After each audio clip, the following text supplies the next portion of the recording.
800 club. If you here, that's because you want to be in the 700 club or more. But your girl got an 825 credit score. I believe by leading by example. Here's my proof right here to this date that I have an 825 score. So I'm going to be able to give you the roadmap and teaching you how you can be able to achieve a 800 credit score this year. That's right. So make for sure you do these things in this video to make for sure that you can achieve an 800 credit score and also maintain it. So it does no good when you got good credit and then you sink it and then it becomes piss poor. So make for sure you join me in an 800 credit score and I'll see you on the other side. Let's go.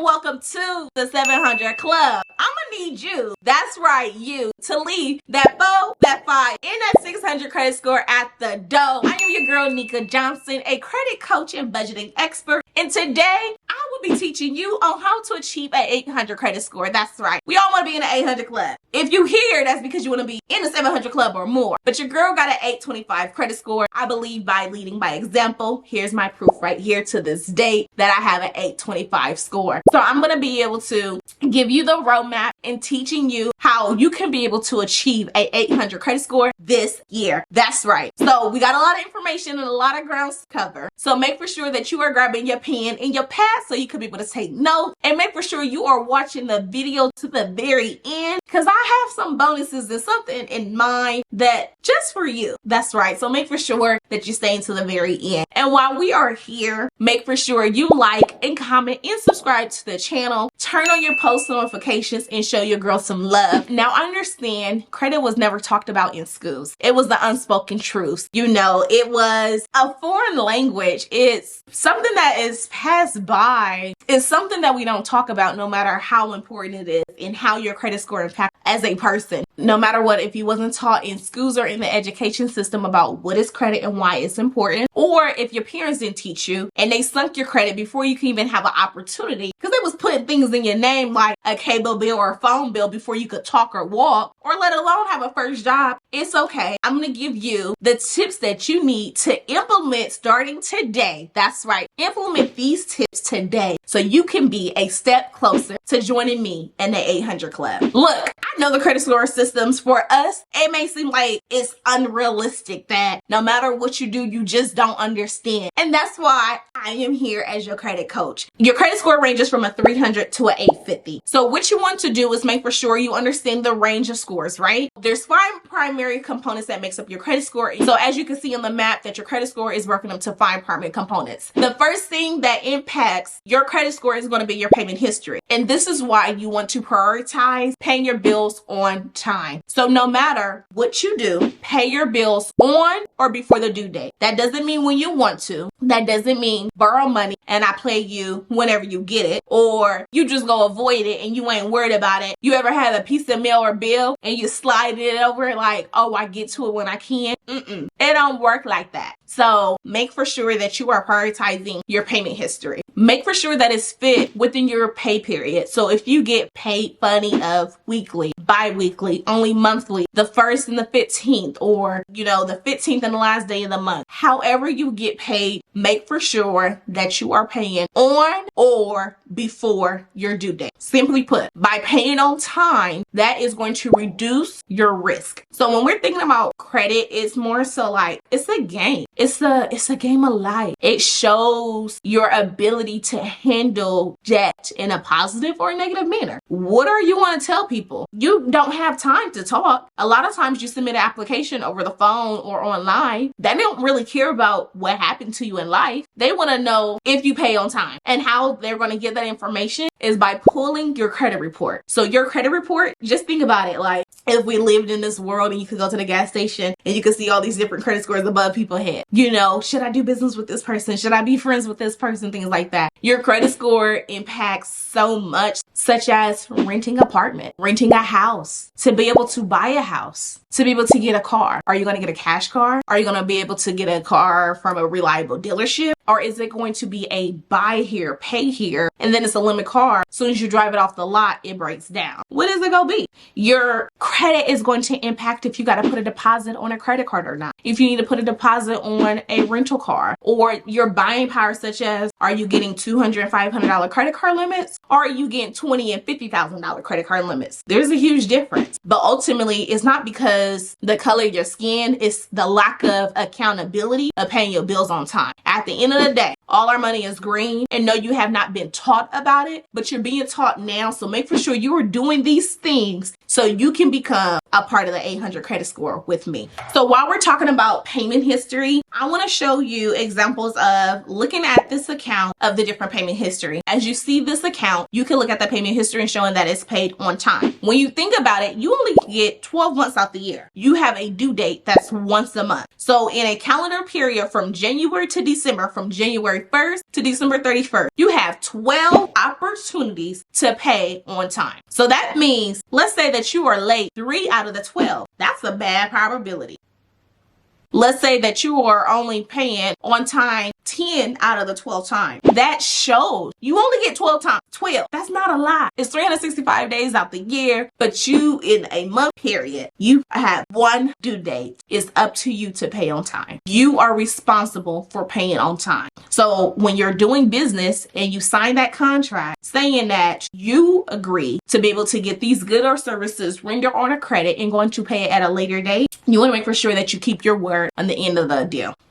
One late payment on your credit score could drop your score by 100 points, sometimes more. Imagine having a 700 credit score and boom, a late payment comes on. You forgot, life was life, and there was a death in the family, a separation, you're mad, you can't think right, or you know, you're taking care of these 52 million kids by yourself in that late payment because you was doing so good and that late payment just dropped your score. And then it felt like the weight of the world is back on your shoulders because you're trying. And no matter what, you keep going and putting one foot before the other. And if something seems like it always happened, don't give up because you're closer than where you started. Okay. Typically, they used to say that a late payment could drive your credit score down by 2 years. That's really false. It could be a late payment that was on your credit score for 6 years ago, 4 years ago. It's still going to have an impact on your score. So what I recommend is if you have any late payments on your credit report, to make for sure you are disputing them. That's right, dispute them. Now, if you need help with disputing, make for sure you grab our DIY ebook on teaching you on how to dispute your credit yourself. Now, here's an example of an account with a great payment history, and here's an example of an account with not such great payment history. Can you see the difference? Positive and negative. Now, while we're talking about payments, your due date is typically going to be the same date of every month, okay? There's not going to be a lot of variations. Typically, it's the same due date no matter what. So if credit card 1 is due the 7th, credit card 2 is due the 10th, credit card 3 is due the 19th, ultimately your due date is going to be the same every month. So that's one thing. So if it's better for you to change your due dates, then do so, because again, you want to pay your bills on or before the due date. Now, I want to give you an example on how to manage your due dates with your credit cards to make for sure you paying on time. So when you open up your credit card statement, there is going to be a range of dates. This is your statement cycle dates, okay? Let's say that you have a statement cycle from May 14th to June 13th. Now, this particular credit card, your due date is going to be the 10th of each month, right? So from that statement cycle period, that tells you that that next payment is going to be due July 10th. What this means is that the end of that statement cycle, when it closes, anything that's remaining on that is going to be the balance reported to the credit bureaus. This is why it's so key to make for sure that you're paying your bills on time, because if you pay late, let's say in this example, the due date is July 10th, but you pay July 12th, you pay July 20th or July 30th, or even 30 days late, that late payment is going to report on to the credit bureaus,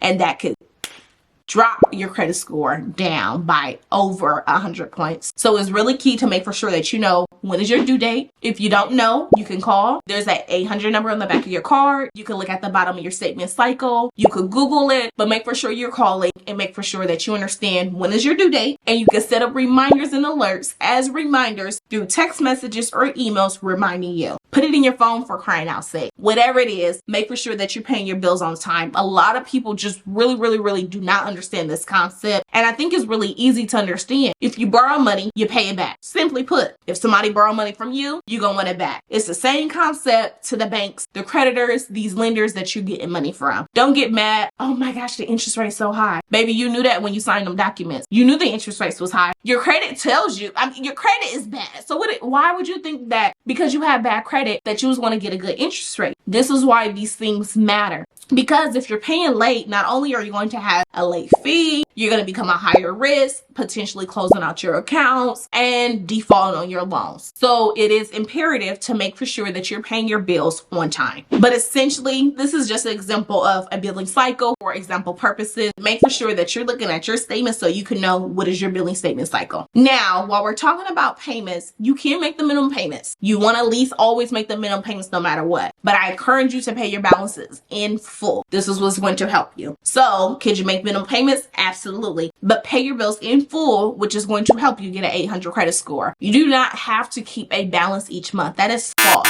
The thing is, you do want to make for sure you're using your cards and that they don't go inactive for at least 6 months with no activity, because that can cause it to be closed out essentially. You do not have to carry a balance on your credit cards to help boost your score. That is 100% inaccurate. That is false. You need to use it and you need to pay it on time. By what? The due date. To help boost your score, you pay it on time by the due date, at latest the due date. But then also you want to make for sure that you're reducing the risk. You want to make for sure that you're being mindful of. Now, when you're paying it full, you avoid interest. And what does that mean? You save more money. What? We're going to make for sure we're in our budget. But while we're at it, make for sure you like, comment, and subscribe. And make for sure you turn on your post notifications to help grow this channel, because I want to make for sure that I am educating our community and to make for sure that I'm supplying this information. So to help me, so I can continuously help you, tag a friend, bring a friend, share them the page, and make for sure that they subscribe so we can continuously to grow and teaching you all these things to help you while navigating success. That is just the first piece of the pie, of the puzzle, for that matter. All right, 2, you want to make for sure that you maintain low balances on your credit cards. So higher credit card balances, the higher the risk. That basically tells people, aka the banks, that you can't manage your debt well. So you want to make for sure that you are maintaining low balances. Yes, the rule of thumb is 30%. I always recommend 10% or lower. So I like to keep my credit cards between 3 and 5%, or sometimes for that matter at 0. But make for sure that you are maintaining low balances as much as possible. And let's say that you do not have any type of credit cards, get them. They're not scary. It's you that's scary because you don't know how to manage them. Quit being scared of a credit card. It's a great tool to hack to be able to build wealth. So a lot of people, I always get this question of how many credit cards do I recommend? At minimum, at least have 2. Okay. Now, I don't have a lot of credit cards. Now, for travel hacking, there are some people that will always get a new credit card just to get those redemption of those points of a new card holder. So if it's 40,000 points, if it's 60,000 points, if it's 100,000 points, or with AMX, a lot of people are applying for new credit cards. And honestly, you can speak to the retention department and say, hey, I may be considering closing this card. What could you do for me? And they can say, hey, spend $4,000 in 3 months. We're going to give you 45,000 bonus points, whatever special they currently have at the time. You don't necessarily always have to apply for new credit. I always recommend diversifying your credit profile. Stay away from them retail stores, because that's how you got in debt in the first time, because they said you could save 10%, 20% if you sign up for our credit card at checkout. Sound familiar? At JCPenney, Victoria's Secret, Home Depot? I could keep going. But ultimately, stay away from retail cards, because you can only use it at that retail store. Make for sure you have a credit card that you can use everywhere. And baby, it is 2023. I'm gonna need you to ditch them debit cards and make for sure you have everything in auto pay, because that's gonna help you save money and leverage your credit when you come to the 800 Club. So make for sure that you are maintaining low balances. Now, if you are struggling with high credit card balances, look into a debt consolidation. You can do a balance transfer, or you can increase your credit card limits, but that only works as long as you're not maxed out. But keep your balance balance as low as possible. I have one credit card that has a $49,000 credit card limit. I have another one that has 40 something thousand, one with 20,000, one with 18. You picking up what I'm putting down? So by paying on time, which is the number one component to help you get closer to that 800 club, and keeping them low balances, baby, that is like half of the battle. If you pay on time, low balances, that's gonna help. So make for sure that you have low balances. I can't stress it enough, but make for sure you have low balances so we can get you to meet me in the 800 club. And while we're talking about credit cards, another hack is piggyback. That's right, adding as an authorized user. But you want to make for sure that it is a long-standing account, positive payment history, and low balances. It does no good by adding or becoming an authorized user to someone that has a maxed out credit card. So let's say, for example, a $49,000 credit card limit with a $40,000 balance. That just don't make sense. Now, if it's a low balance and on-time payment history, that will work out perfectly. Look at the payment history. We already talked about you only get to pay your bills 12 times out a year on time. Now, if it's a little sketchy, it's not worth it. But piggybacking off with someone else's credit will instantly help boost your score by giving them your same length of credit history. Now, just to note, when you're adding someone as an authorized user, they are not financially responsible. So always be aware of that. And one thing is, I would recommend not even give them a card. Just add them to your account and don't ever give them a card so you don't have to worry about that. Piggybacking off of someone's credit definitely will help boost your score. So this is something that I recommend for a lot of my clients that have bankruptcies or new students that's just entering the world of credit or just need a good boost. Definitely want to make for sure you look into that. While we're on the topic of credit cards, never close out a credit card. Keep it open. That's right. Keep it open so you can build your length of credit history. Hear me when I say this. We want to build a length of credit history and not hinder it. So keeping your accounts open and active over a period of time. So just think about it. If you had an account for 10 years, 20 years, 30 years, think about that longevity of our parents or grandparents. Now, maybe you can't think about the longevity because you don't know nobody that got good credit. But for me, I think I have one of my accounts that's been open for 12 years or maybe longer. I'm starting to age myself at this point. But make for sure that you are keeping your accounts open and active for periods of time so you can get closer to the 800 credit score. And while we're talking about this, is there anybody that you should ever co-sign for? Just let me know. A, should you ever co-sign for mom and dad? B, for your siblings. C, for your partner, your spouse, husband or wife. D, friends or family. Or E, nobody. Let me know, who do you think you should co-sign for? Who comes first in that matter of it? So if you've been following for a long time, or if you're new to following me, never co-sign for anybody. Baby, I don't care how much you are in love, you never co-sign for anybody. If they don't care about your credit, why would they care about yours? So make for sure that you never co-sign for anybody. So if it's your mom and your dad, I don't care if they was a single parent and they held it down and you love them dearly. Teach mom how to fix their credit by grabbing our DIY ebook or just refer them to Budget Success to get their credit fixed. But don't co-sign for a sibling, no loved one, because look, love don't cost a thing. It ain't nothing that's always gonna be forever, but never co-sign for anybody. You co-sign for someone and they become late on that loan or default, guess what? You are financially responsible for that. If you are co-signing for someone and they say they're gonna pay the bill and sometimes they don't, guess what? That impacts your credit. So it doesn't matter primary, secondary, first or second on the loan. It doesn't matter if they say they're gonna pay it or they promise, never co-sign. And you also can screw yourself out of other opportunities of investments, buying a house, getting a car by co-signing for others because it's going to impact what? That DTI. So never co-sign for anybody. Tell them Nika taught you. And while we at it, don't open too many credit cards. I kind of touched on it before, but you don't need a whole bunch of credit cards. You don't want to open too many credit cards because when you're opening multiple cards, what are you doing? You are reducing your length of credit history. So you may have a length of average length of credit history for 10 years. Open up new accounts every year. It's just going to take that. It's just going to make it lower and lower and lower. So make for sure that you are not open too many credit cards. It is okay to request a limit increase instead of getting another credit card. Make for sure you are getting the most bang for your buck and using credit cards that is going to give you your most money back. So for example, there's an Amex credit card and I think it's their gold one. that gives you like 2 to 5% on groceries and fast food and dining and things like that with their partners. Get credit cards that's going to work for you, not what everybody's saying on social media streets of, oh my gosh, get a Navy Federal credit card, or because it's going to give you a higher credit card limit. Y'all act like Navy Federal is some type of secret society. If you had good credit, you could get high credit limits at anywhere for that matter. All right, I know we're getting close to the end, but if you're enjoying this information, make sure you like, you comment, and subscribe, and turn on your post notifications.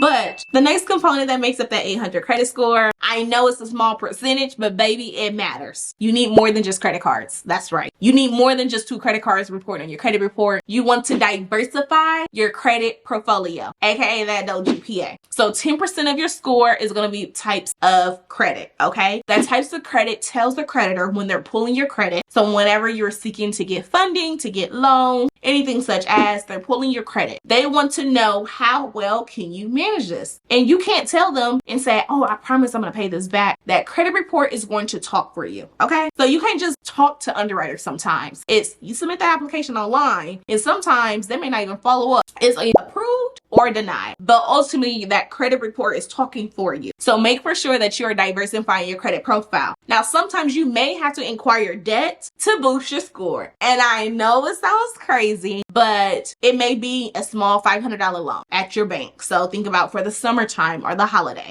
But having that $500 loan, make it payments for over 6 months over time, you're basically help building that length of credit history. You don't always want to pay off your loans too early either, because this has backfired on people saying, hey, I don't want interest. I just want to go ahead and pay it off. Now, it may not have no prepayment penalties, but if you pay on certain things too early and you don't have a length of credit history built and a good mix or merge of that profile, you could do more harm than good. So you want to make for sure you diversify your credit. What I mean by that, different types of credits is going to be a revolving credit card. It could be a mortgage. It could be a personal loan. It can be student loans. It could be an auto loan, but basically different payment values. So basically different payment dollar amount, showing that you can manage that on different types. So make for sure you diversify your credit profile. And last but not least is heart increase. I told y'all earlier, I kind of gave y'all a little preview, but quit applying for so much credit. It's a red flag. So think about it from this aspect. Let's say that you got your friend that borrowed money from you week 1, and then next week they borrow money from you again, and then the following week they borrow money from again. You could be like, okay, now what the heck is going on here? You keep borrowing money. Like, oh, okay, you gonna start asking more questions, right? Maybe you didn't ask so many questions the first time, but then when it keeps happening, you get these red flags. Same thing happens with the bank. So you don't want to be applying for too many credits at one time. It's because it's going to be a red flag of maybe you're acquiring more debt than what you need, or maybe something happened and you can't manage your money right. So you don't want to be applying for too many heart increase. Now, one thing about heart increase, you're applying for credit cards or things like that and you didn't get approved, go dispute them. Heart increase lasts on your credit report for 2 years, which is 24 months. I would recommend disputing anything that is not attached to an open account. That's right. Now, I know we cover a lot of ground today of how to achieve an 800 credit score. So do these things so you can join me in the 800 club, okay? Now, being in the 800 club is like a badge of honor. Now that is the secret society. Not have a Navy Federal account, but no longer blaming the excuse on your mom, your dad, or the world, or school, or whatever it is, or your loved one why your credit is piss poor. Look yourself in a mirror and do what you gotta do. So before I get out of here, I just got one question for you. Is that in the budget?